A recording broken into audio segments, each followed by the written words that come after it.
única vitória do Diniz foi exatamente o jogo da Sul-Americana, o jogo contra o Lanús. Eu tava até pegando aqui as substituições dele no jogo contra o Lanús, mas enfim, depois a gente fala sobre isso. Porque no Campeonato Brasileiro é isso, o torcedor ele olha e fala assim, tá, eu tenho que ganhar a Sul-Americana, mas até lá eu tenho que ganhar força e apresentar alguma coisa. No retorno, tem 2 vitórias, 5 empates, 6 derrotas. O quarto pior aproveitamento no retorno, com 28,2% de aproveitamento. Claro que o recorte do Diniz aí são esses 5 jogos no campeonato, mas que também não tem vitória. E isso é importante, né, de pontuar, é legal pra mostrar como a queda vem antes do Diniz. Então, pra gente não ficar em cima só na tecla da assimilação do jogo. Tirou o Diniz, foi tirou o Seabra. E aí volto no que o Marra falou, de queda física de alguns atletas, de queda técnica. Então, assim, a gente tá falando de um Cruzeiro que já vinha em queda, mas acho que não o suficiente pra justificar a mudança de comando.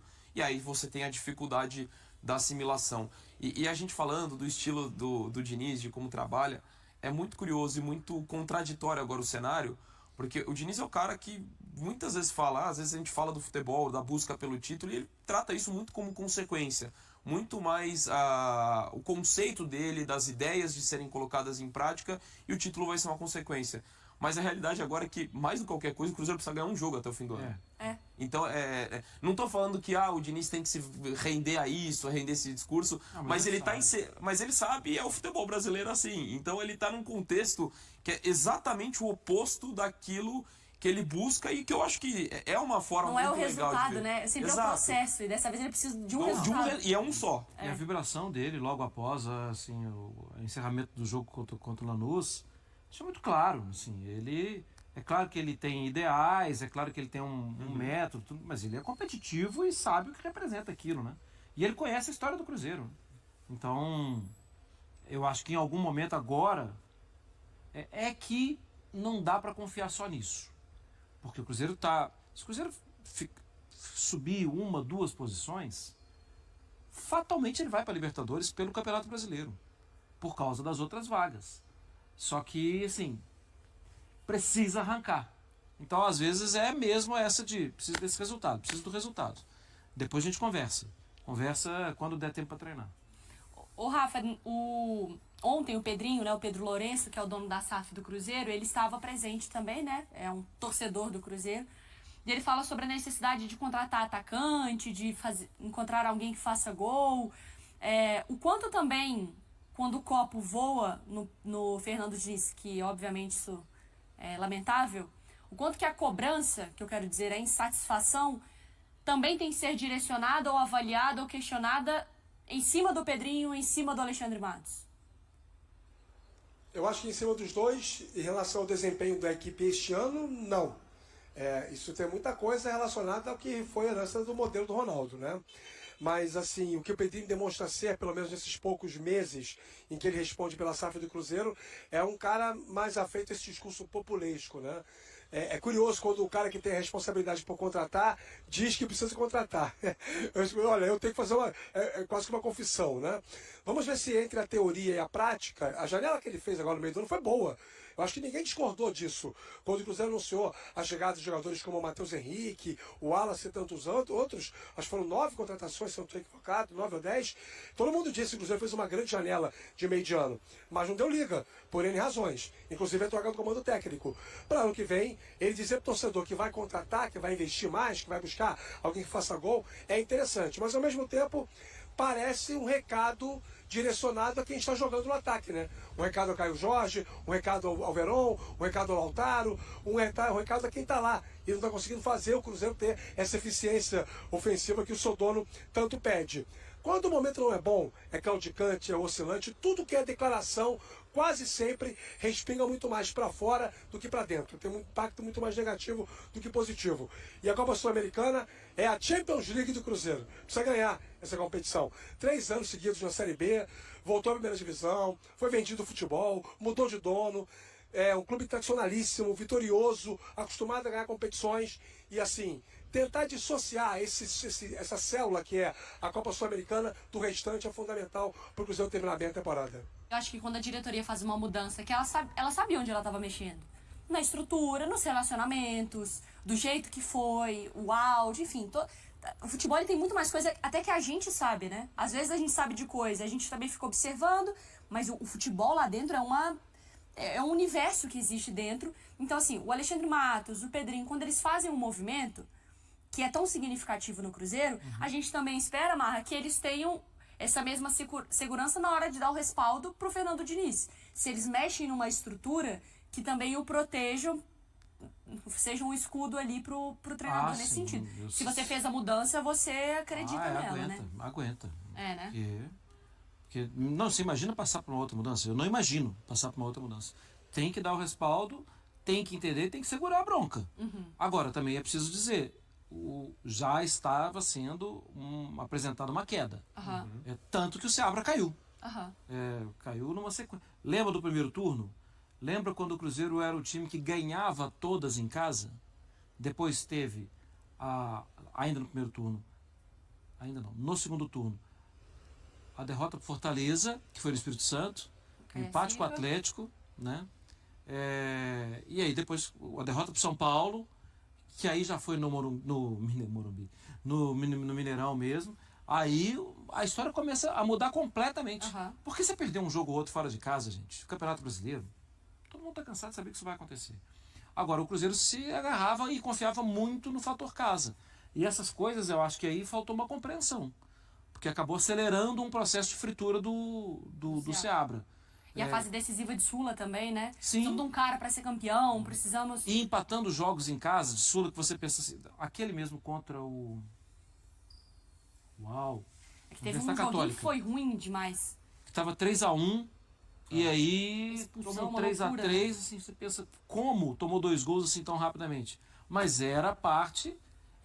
algumas coisas são muito mais fáceis você tentar entender para depois resolver que jogar fora. E ali acaba jogando fora algo que poderia ser resolvido.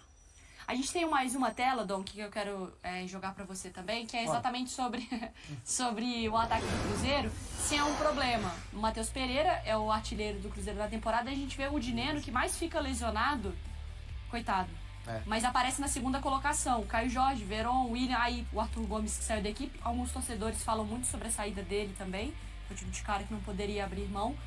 Mas chama atenção, né? Porque não necessariamente os atacantes o atacante aparece na primeira colocação, é o Matheus Pereira. E o Caio Jorge, que também entra nesse contexto de um jogador de ter paciência, né? Que tá voltando pro Brasil e pro futebol, né? Tem a questão da carência, até do Pedrinho falar, de buscar outros nomes, mas eu acho que o contexto pra mim determina muito, porque o cara do primeiro turno, primeira metade da temporada era o Dineno, mas é um cara que sofreu com a lesão e isso acabou condicionando. O Caio Jorge é um cara que voltou um bom tempo depois de ficar fora por lesões ao longo da carreira, volta ao futebol brasileiro, tem um processo de adaptação, fica, se eu não me engano, 10 jogos sem marcar, e que também é natural. Você está assimilando um time que foi todo mudado, seja com o técnico, seja com os reforços que vieram, e agora, como o Marra falou agora há pouco, é o destaque do time nas últimas rodadas.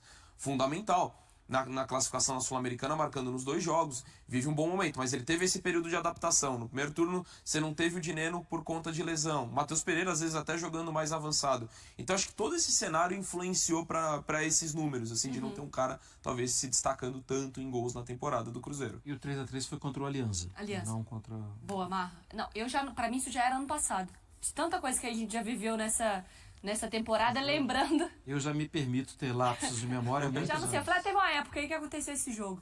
O Matheus Pereira me chamou a atenção a entrevista dele pós-jogo. Quando ele fala, eu fui substituído, não entendi, tem que respeitar o treinador. Mas o torcedor que assiste o jogo, ele vê que ele tá abaixo. Sim. O torcedor, ele entende porque você tem que mexer no Matheus Pereira em alguns jogos, em alguns momentos, não entende, Marcos? E o Diniz fala que é sobre exercer a pressão, né, em roubada. Aí o Diniz fala de situações que ele não abre mão, né? Enquanto treinador do clube, na forma que ele compreende o futebol, ele exige que aquilo seja feito. E que o Matheus... Ele até fala que em outras vezes ele estava fazendo perfeito, tal. Mas, assim, tirando o tatiquês, o futebolês, o do dia a dia, tem uma queda no Matheus. Assim, ele teve um início de campeonato que a gente falava de... Acabou. Esse é o camisa 10 do campeonato. Esse uau, né? Como é que a gente não... Pedro, Estevão, Gerson e Matheus Pereira, os melhores do campeonato, discussão. E, assim, ok, teve mudança de comando, teve sucessão de jogos, tal. Isso ajuda a compor um cenário. Mas talvez ninguém tenha uma explicação precisa para a queda. E o Matheus tem uma queda. E o Diniz tem que... Para agora, até o final do ano, o Diniz tem um jogo para ele. O mais especial de todos, o jogo contra o Racing. Se você tentar transportar o que a gente viu do Racing até agora e o que a gente vê hoje do Matheus, o Matheus vai ter que reencontrar aquele lá. Senão ele não vai ter espaço para jogar. Mas o Matheus, eu não sei se ele é necessariamente, ou se ele será necessariamente esse cara da pressão. Eu pego outros jogadores, o Ganso, na mão do Fernando Diniz. Não era o jogador... Ele, claro, corria até um pouco mais do que a gente viu o Ganso. Mas não era o jogador de morder. Pelo contrário, às vezes ele recebia a bola do Fábio lá na área. De baixar muito, de participar exatamente como o cérebro da coisa, Dom. E até eu conversava com o Marra, né, antes do programa, e aí tem uma diferença, até pegando o exemplo do Ganso. Acho que o Ganso ajuda muito mais na construção, até de baixar. Sim. O Matheus Pereira é um meio atacante, com a capacidade de criar jogadas também, mas não o cara do passe tanto quanto o Ganso. Ele é um cara, às vezes, mais de definição das jogadas.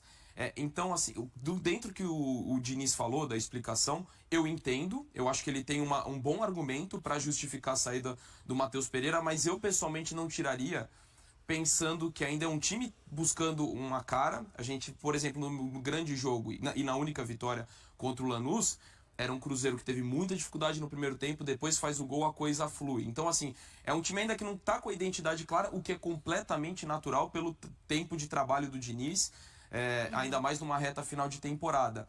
Então, já que você depende tanto das individualidades, ainda que o Matheus não entregasse a pressão que ele esperava, e que eu acho que é justo ter substituído, eu entendo, mas ainda assim acho que você depende de um momento de um cara que é diferente, que é o grande craque do time. Ô Rafa, você que acompanhou muito também aí, obviamente, por estar em loco no Rio, acompanhando o Fluminense e o camisa 10, né? Vamos utilizar assim. O que você vê de diferente nesse contexto do Cruzeiro? Bom, primeiro que para que o camisa 10 clássico, o talentoso meio armador, renda no modelo Diniz, é necessário que aconteça uma conjugação de tempo e condição física. O Ganso com o Diniz jogou o fino da bola porque ele conseguiu entender a necessidade de se adequar fisicamente para a intensidade do jogo, e com o tempo, a maturação, a repetição de movimentos, o cérebro humano aprende por repetição. E uma das, digamos, justificativas para o habitual sucesso dos trabalhos técnicos feitos pelo Fernando Diniz é exatamente o fato de ele acreditar demais na metodologia, repetir isso exaustivamente. Os treinos dele duram 2h30, 3 horas, até que os jogadores consigam internalizar todos os movimentos. Não deu tempo disso acontecendo no Cruzeiro. E pode ser até que não aconteça, porque não é só o tempo, não é uma ciência exata. Precisa também que aconteça um entendimento, né, uma química entre jogador e técnico. Eu interpreto, por mais sincera que tenha sido, a declaração do Matheus Pereira como uma demonstração de inquietude, de incômodo, de insatisfação. E isso pode trazer problemas para a gestão do elenco, porque estamos falando sobre o craque do time, o melhor jogador. O Doug falou, a gente falava que no início do campeonato, Pedro, Estevão. Eu ainda tenho a ousadia de debater a possibilidade do Matheus Pereira estar na seleção do campeonato, tá? Apesar da queda do Cruzeiro. É que outros meias também cresceram muito na competição. Savarino, que foi tema ontem aqui no programa, e tantos outros. Mas ele pode estar na seleção do campeonato. O que eu quero dizer é o seguinte, o Diniz está com problemas, está com dificuldades. E está tomando decisões que não são exatamente aquelas nas quais ele acredita.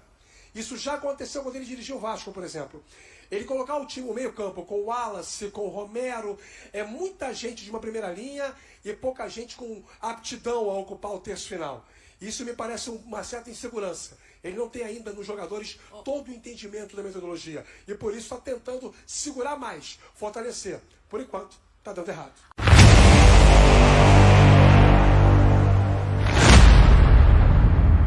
As informações obtidas pela equipe de reportagem do Bolavik Brasil indicam que o Cruzeiro está interessado em fechar um acordo com o jogador Soteldo dos Santos, para levá-lo para o clube em 2025. Segundo a jornalista Giovana Barcelos, do Bolavik Brasil, o clube mineiro entrou na disputa para contratar o atacante venezuelano, que atualmente está emprestado ao Grêmio. O Santos quer 27,3 milhões de reais pelo jogador, e o Cruzeiro pode apresentar uma oferta a qualquer momento. Com Alexandre Matos e Pedro Lourenço à frente das negociações, o time celeste realizou investimentos significativos na última janela de transferências, incluindo jogadores como Caio Jorge, Cássio e Wallace. O Grêmio pode exercer a cláusula de compra do contrato de Soteldo, mas o Cruzeiro está de olho na situação e pode tentar trazer o jogador para sua equipe. Antônio Brum, VP de futebol do Grêmio, afirmou que o clube gaúcho está focado em terminar bem a temporada de 2024 e ainda não está pensando em 2025. E aí, galera? O que acharam? Deixe nos comentários. Não se esqueçam de deixar o like e de se inscreverem no canal e ativar o sininho para receber as notificações. Até mais, Nação Celeste! Vamos pra frente!